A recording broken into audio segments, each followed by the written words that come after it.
The G-Men in the Sea, Part Deux, Panama City, Coiba Island, Panama. The G-Men, in search of a new adventure, chose Panama for its people, its culture, its comforts, and its beauty. Our first stop was a small village known as Santa Catalina. It was a small, friendly village that had picturesque views of the Pacific Ocean. Our bed and breakfast was located on top of a hill with a spectacular view, stunning sunsets, and a pool that was just tranquil and calm and warm like a bathtub. The food was plentiful, beers were cheap, and you could buy a sandwich in a local bar for $5. As you can see, the atmosphere was very simple. And so was the dive boat that took us to Coiba Island, which was located about an hour and a half off of Santa Catalina. All of the reefs were exceptionally deep and undisturbed in their natural environment. There was plenty of marine life in all shapes, sizes, and colors, from angelfish, butterflies, sponges, corals, turtles, sharks, you name it, we had it.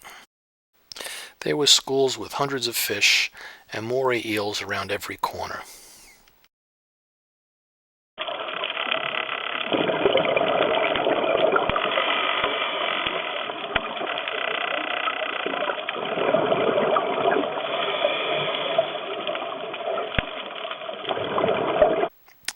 The visibility was great.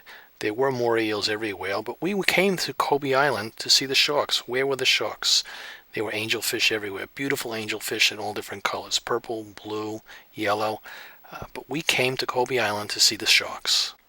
We found lobster down in the deep. We found beautiful islands that were abandoned with tranquil beaches and coconuts that were ripe and ready to be picked.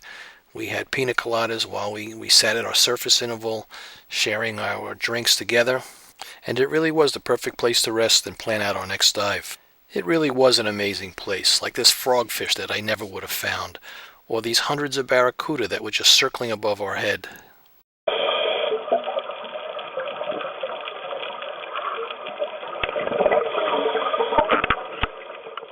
And there it was, the spot we always wanted, the spot where the sharks were, the white-tipped sharks, the whale sharks, the plankton. This is the reason to be at Coiba Island.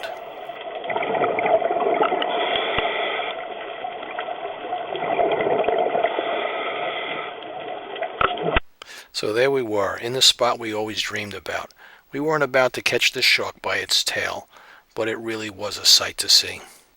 White-tipped sharks within our reach, and then there were turtles that we could never catch.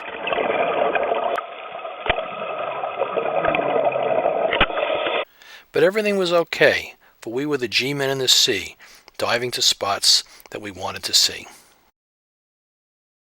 While we were there, we got to watch a cruise ship run aground and wait for the men in black to arrive and save the day.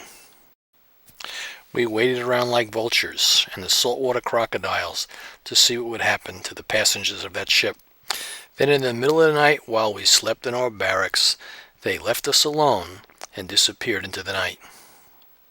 We were so happy to have our beach back that we flipped for joy and returned to our dive boat to enjoy some more. Like all good tales, this comes to an end. The G-Men in the Sea, to be continued again.